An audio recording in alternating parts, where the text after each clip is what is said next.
Welcome to the channel. Don't forget to subscribe. It will be interesting. And we begin.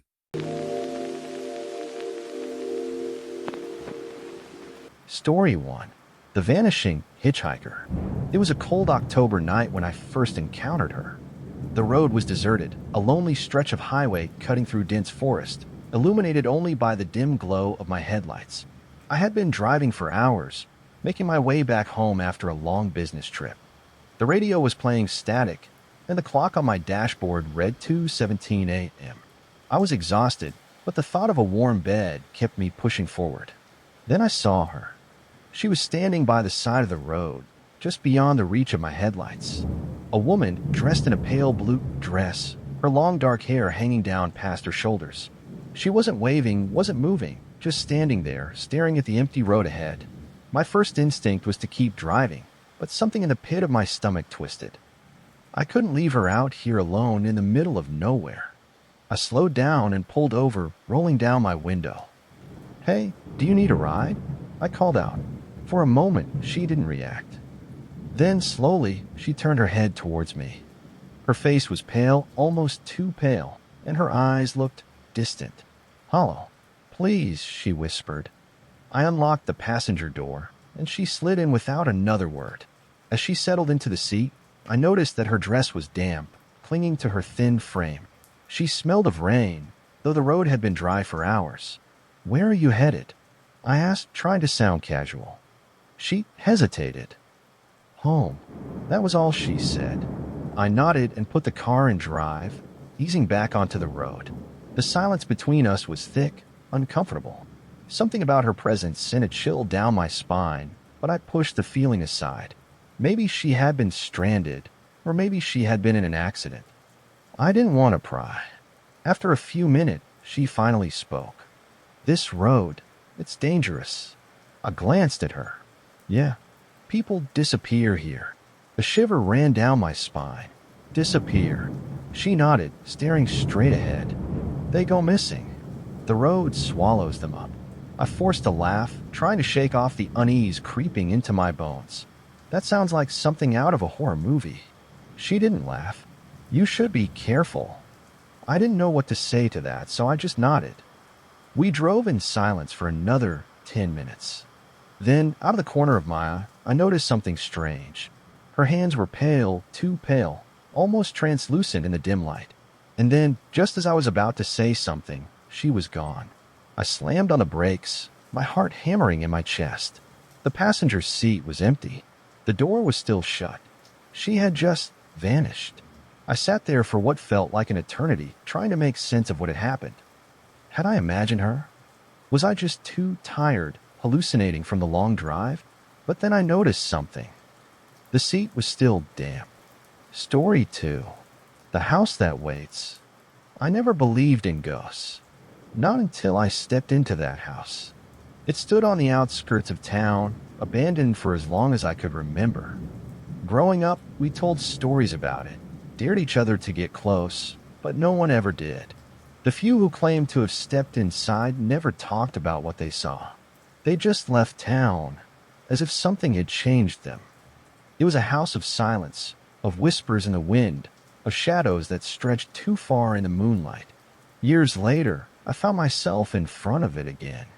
The house had been sold, and I was in charge of preparing it for renovation. The owners wanted it cleared out, checked for structural damage, and made ready for restoration. A routine job, or so I thought. From the outside, it looked ordinary. Just another forgotten home, its windows covered in grime, paint peeling from its wooden frame. But as soon as I stepped inside, the air changed. It was thick, heavy, as if something was pressing down on me. The floor creaked under my weight, and the house seemed to groan in response. The walls felt closer than they should have been, the hallways stretching longer than they appeared from outside. The first few rooms were empty, save for dust-covered furniture draped in white sheets. A grand piano sat untouched in one corner, its keys hidden beneath years of neglect. I made my way to the staircase, shining my flashlight up the steps. That's when I heard it. A voice, faint, almost a whisper. "Help me." I froze. My breath caught in my throat. It came from upstairs. I told myself it was the wind, that the house was old and old houses make noises. But my feet moved forward, my curiosity stronger than my fear. Each step I took echoed through the house, as if the walls themselves were whispering back at me. The second floor was lined with rooms. I checked the first, empty. The second, nothing. The third door, however, was locked.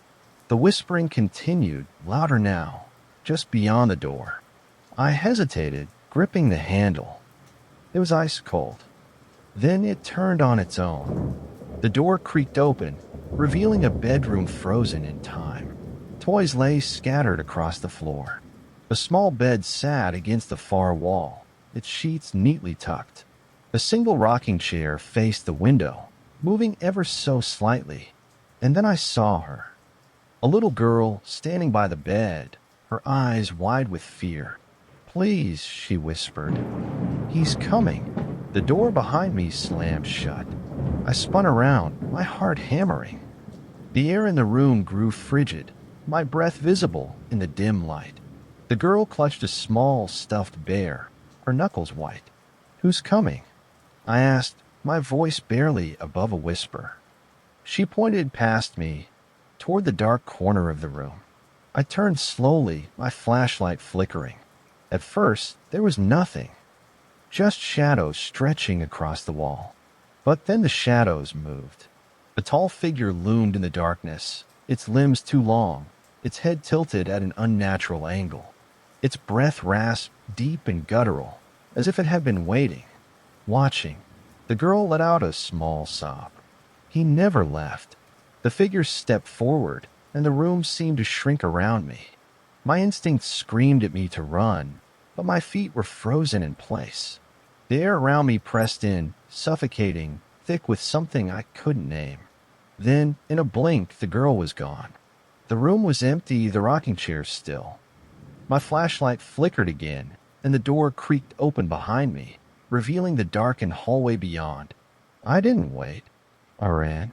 The moment my feet hit the staircase, I felt it, something brushing against my back, a whisper so close it felt like ice against my ear. "You shouldn't have come."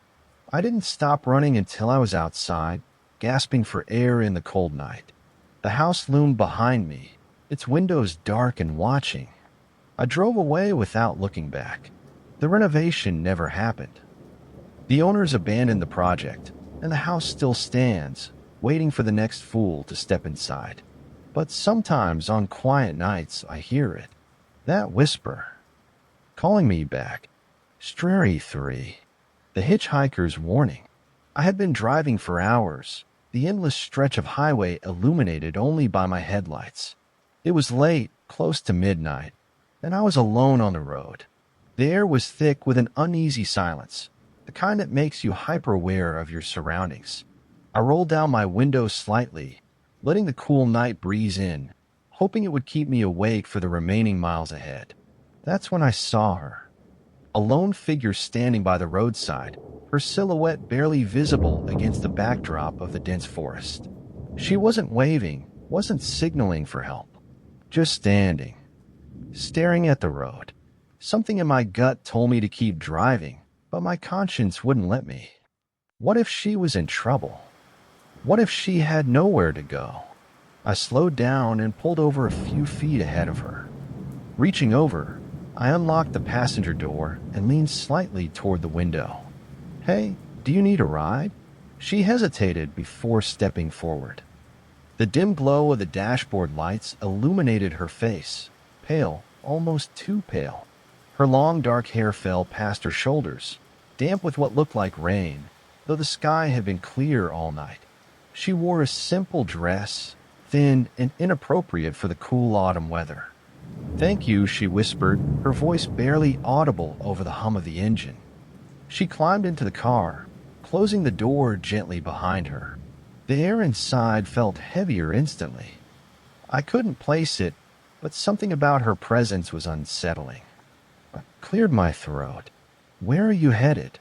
She didn't look at me, just stared out the windshield. "Just down the road." I nodded and pulled back onto the highway. The tension in the car was palpable. Every now and then, I stole a glance at her. She barely moved, her hands resting lightly on her lap, fingers twitching slightly as if she were nervous. Minutes passed before she finally spoke.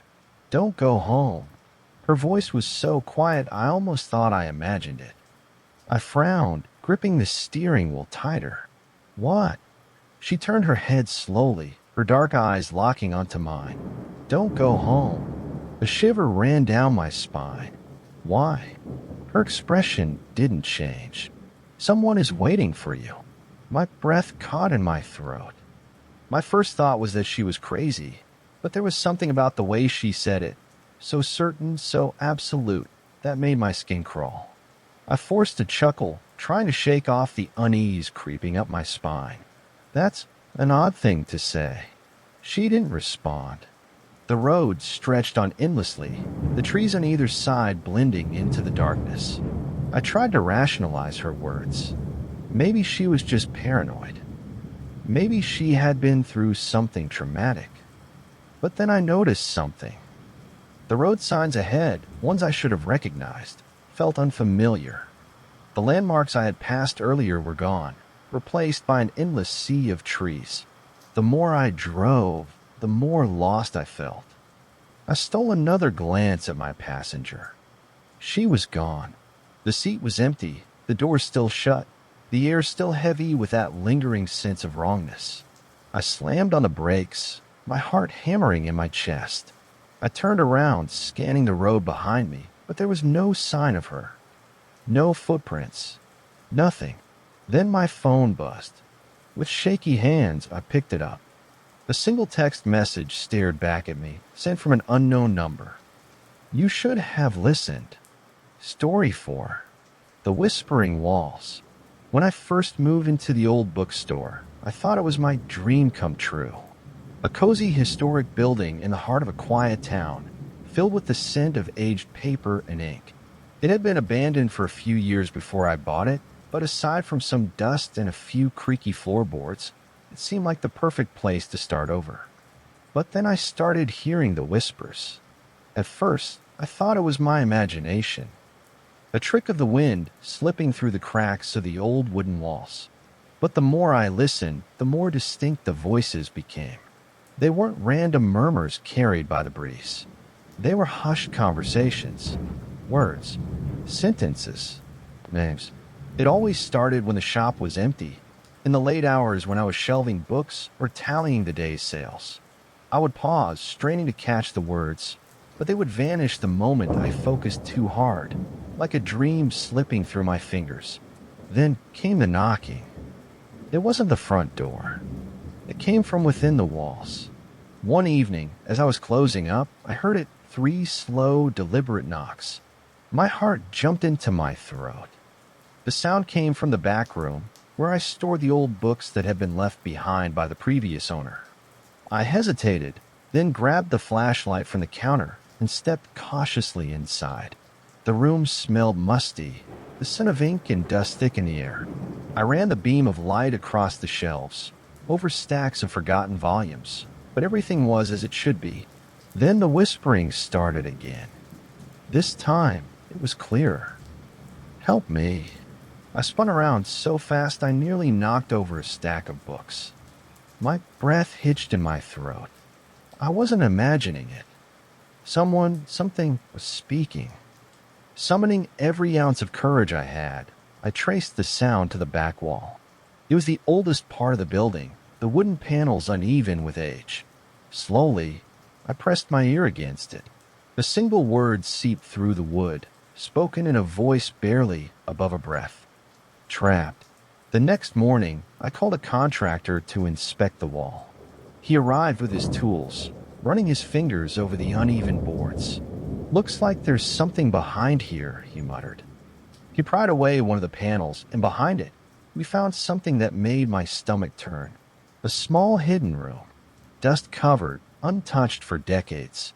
And in the center of it, an old, decayed chair. Sitting atop, it was a single yellowed book, its cover cracked and worn. I picked it up with shaking hands, flipping open the brittle pages. The first entry was dated 1924. They won't let me leave. I hear them in the walls, watching, waiting. The handwriting became more frantic with each passing page, detailing a slow descent into paranoia and fear. The final entry was scrawled so erratically that the ink had bled through the paper. They have taken my voice. Now I am one of them. The whispering stopped after that day. But even now, at the quietest moments of the night, I swear I can still hear them. Listening. Story 5. The Locked Room. It started with a key. When I moved into the house, it was the first thing I found, an old rusted key hanging from a nail in the hallway. It had no label, no markings, and at first I figured it belonged to some long-forgotten piece of furniture. But something about it unsettled me. Maybe it was the way it felt in my hand, too cold, too heavy, or maybe it was the way the previous owner had looked at me when I signed the paperwork, an odd flicker of hesitation in his eyes. I didn't think much of it until I found the door. The house was old, a Victorian-style home that had been abandoned for years before I bought it. Most of the rooms were in varying states of disrepair, but I was determined to bring it back to life. I spent the first few weeks clearing out dust-covered furniture and peeling wallpaper, getting to know every creaky floorboard and warped window pane. Then one night, as I was exploring the upstairs hallway, I noticed something strange, a door that hadn't been there before. It stood at the end of the corridor, its surface smooth and dark, almost as if it had been carved from a different kind of wood than the rest of the house. The doorknob was brass, tarnished with age, and when I reached out to touch it, an icy chill seeped into my fingertips. The door was locked. I felt around the frame, searching for a latch or hinge that might explain its sudden appearance. Nothing, just a solid, immovable door that hadn't existed the day before. And then I remembered the key. My heart pounded as I fished it from my pocket. The metal was colder than before, as if it had been sitting in a freezer. I hesitated, but curiosity won out over caution. Slowly, I slid the key into the lock and turned. The door creaked open. A blast of cold air rushed out, carrying the scent of damp wood and something else, something stale, like a room that hadn't been disturbed in decades.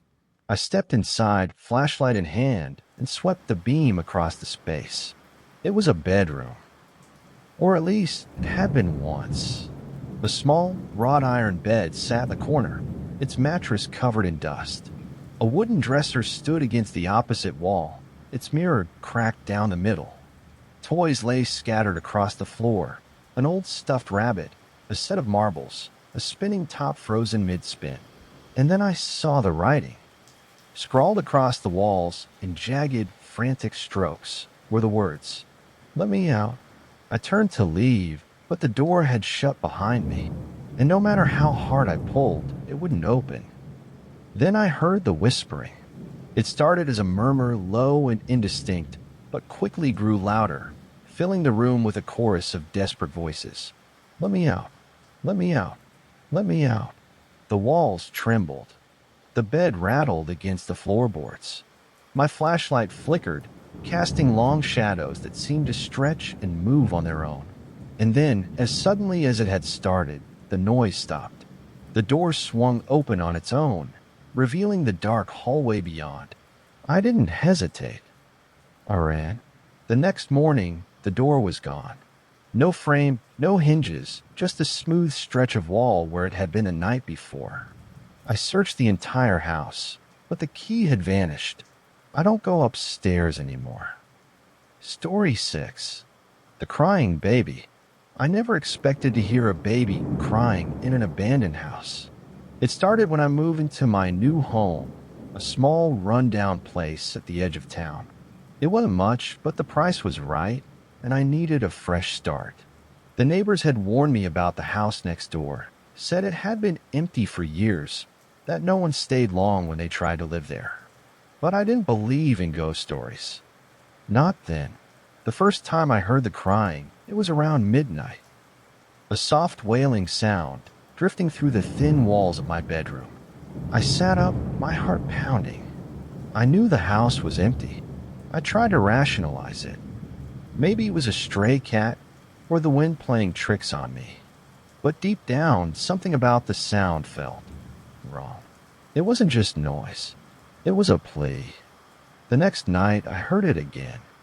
Louder this time. It sounded as though the baby was just outside my window. I got up, walked to the window, and looked out. Nothing but darkness. My skin prickled. I didn't sleep the rest of the night. By the third night, I couldn't ignore it anymore. The crying came again, and this time I grabbed a flashlight and stepped outside. The air was cold, heavy with something I couldn't name. I crossed the yard to the abandoned house. The front door was locked, but when I pressed my hand against it, it creaked open on its own. Inside, the house smelled of dust and decay. My footsteps echoed as I moved down the hall, following the sound of the crying. It led me to a room at the end of the corridor. The door was already ajar. I hesitated, then pushed it open. The room was empty, but the crying stopped the moment I stepped inside. A single wooden cradle sat in the center of the room, covered in dust, untouched for years. My breath caught in my throat. Then something whispered behind me. He just wants his mother. I turned. The door slammed shut. Story 7. The Forgotten Tunnels. I never should have gone down there. It started as a dare, like most bad decisions do. My friends and I had been hanging out one Friday night swapping local legends when someone mentioned the old tunnels beneath the town. They'd been built over a century ago, used for smuggling during Prohibition, but had been sealed off for decades. Or so we thought. Jason, the reckless one of our group, claimed he knew a way in. An old service entrance, hidden behind a crumbling brick wall near the train tracks. He dared us to follow him, and despite the knot of unease forming in my gut, I agreed. The entrance was exactly where he said it would be, a rusted metal grate hidden beneath years of overgrown vines. We pried it open with some effort, the screech of metal against stone echoing through the still night. A cold gust of air rushed out, carrying the scent of damp earth and something else, something stale. We stepped inside. The tunnel walls were lined with old, rotting wooden beams, their surfaces slick with moisture. Our flashlights cut through the darkness in narrow beams, revealing a path that stretched deeper into the earth than any of us had expected. At first, it was exhilarating. We laughed, joked, took turns trying to scare each other. But then we heard it. A whisper. Faint, distant, just beyond the reach of our lights. We froze. Did you hear that? Sarah whispered. Probably just the wind, Jason said, though I could hear the hesitation in his voice. We pressed on, but the whispers grew louder, more distinct. Words we couldn't quite understand, layered over each other in a chorus of hushed voices. Then we saw the writing. Scrawled across the tunnel walls in what looked like charcoal were words, phrases, names. Over and over, one sentence repeated. Turn back. A chill ran down my spine. Guys, maybe we should. A loud crash cut me off. The tunnel shook. Dust rained from the ceiling. Something was moving in the darkness ahead. Something big. And then the lights went out. Story 8. The Phantom Campfire. We weren't supposed to be out there that night. The forest near our town had always been off limits after dark, but we were teenagers, and rules felt like suggestions. My friends and I had planned a simple camping trip. Just one night, a fire, and some ghost stories. We found a clearing not far from the lake and set up our tents. The night air was crisp, the kind that made the fire crackle extra loud. It felt perfect. Then we saw the other campfire. It was about 50 yards away, flickering through the trees. At first, we thought it was another group of campers, but as we watched, something felt off. There were no voices, no movement, just the steady glow of the fire. Should we go say hi? Jake asked, already standing up. I don't know, Sarah said, shifting uncomfortably. Something about it feels wrong. We debated for a while before curiosity got the best of us. Leaving our own fire burning, we grabbed our flashlights and made our way toward the other camp. As we got closer, the fire seemed smaller than before, as if it were burning itself out. But the strange thing was, there was no wood, no embers, just fire floating just above the ground. And then it vanished. No smoke, no sparks, just gone. The air grew colder instantly, and a low whisper rustled through the trees. It was then that we saw them, figures, just at the edge of our vision, standing among the trees, watching. We ran. Back at our camp, we packed up as fast as we could, not even bothering to put the fire out properly. The moment we got to the car, Sarah gasped. Our fire, the one we had built, was gone too. No ashes. No trace we had ever been there. The next morning, we went back in daylight. There was no sign of any campfire, not ours, not the other one. Just untouched forest floor. We never camped there again. Story 9. The Silent Guest. I moved into my new apartment a few months ago. It wasn't much, just a small one-bedroom unit in an old building downtown, but it was perfect for me. At least, that's what I thought at first. The first time I noticed something strange, it was subtle. I would come home from work and find things slightly out of place. A chair pulled out when I knew I had pushed it in. My keys moved from where I had left them. Small things, easy to dismiss. Then the noises started. Late at night, I would hear soft footsteps in the hallway, not the heavy thuds of a neighbor upstairs. These were close, light, deliberate. I told myself it was my imagination, that old buildings creak, that sounds travel in weird ways. But one night, I woke up to the sound of breathing. Not mine. I lay still, barely daring to move. The sound was faint but distinct, coming from just beside my bed. I reached for my phone and turned on the flashlight. The room was empty. I convinced myself it was just a dream, a trick of my exhausted mind. Until the next morning. As I got ready for work, I noticed something that made my blood run cold. The closet door, one I never used, was open just an inch. I was sure I had closed it the night before. That night, I locked my bedroom door. But at exactly 3 a.m., I woke up to the sound of my closet creaking open. I lay frozen, my heart pounding. The silence that followed felt heavier than the darkness itself. Slowly, I reached for my phone, gripping it like a lifeline, and turned on the flashlight again. The closet door was wide open. The air inside my room felt different, thicker, colder. A strange, faint smell lingered in the air, something musty, like old wood and damp fabric.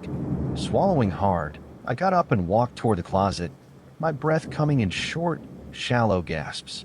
The wooden floor beneath my feet creaked softly with every step. I hesitated before pulling the closet door fully open. Inside, there was nothing. Just the usual boxes and hanging clothes. Then I saw it. A single small footprint in the dust-covered floor of the closet. It was too small to be mine. I backed away quickly, heart hammering against my ribs. That was the moment I knew something was really, truly wrong. Over the next few weeks, things escalated. The noises became louder. The whispers started. At first, they were distant, unintelligible murmurs, as though someone was having a conversation just out of earshot. But as days passed, the whispers became clearer. They were saying my name. One night, I decided to set up my phone to record while I slept. I wasn't sure what I was expecting. Maybe proof that my mind was playing tricks on me. Maybe a logical explanation. But what I found the next morning made my blood run cold. The recording started out normal, just the sound of me breathing softly as I slept. Then, at exactly 3:07 a.m., there was a soft creaking sound, followed by heavy breathing. But it wasn't mine. And then a whisper right next to my phone. I see you. I didn't sleep the next night, or the night after that. By the time a month had passed, I was on the verge of losing my mind. I tried telling myself it was stress, exhaustion, anything but the truth, that I was not alone in my apartment. I reached out to my landlord, asking if anything strange had happened in the unit before I moved in. He was reluctant to speak at first, but after some pushing, he finally told me. A man had lived there before me. A quiet, reclusive man who never interacted with neighbors. One day, he simply stopped coming out. When the landlord finally entered the apartment, he found it empty. No signs of a struggle. No forwarding address. It was as if he had vanished into thin air. That night, I made my decision. I was leaving. I packed my bags, determined to be out before the sun set. But as I reached for the front door, my apartment suddenly felt different. The air was heavy, pressing against me like an unseen force. The door wouldn't open. The whisper came again, but this time it was louder. Right behind me. Stay. The next thing I remember is waking up in my bed, my packed bags untouched beside me. I don't remember falling asleep. I don't remember lying down. But I remember the cold hand that had touched my shoulder before everything went dark. I moved out the next morning. The apartment remains vacant. And sometimes, in the silence of the night, I wonder if the silent guest has found someone new. Thanks for watching and listening. Don't forget to subscribe.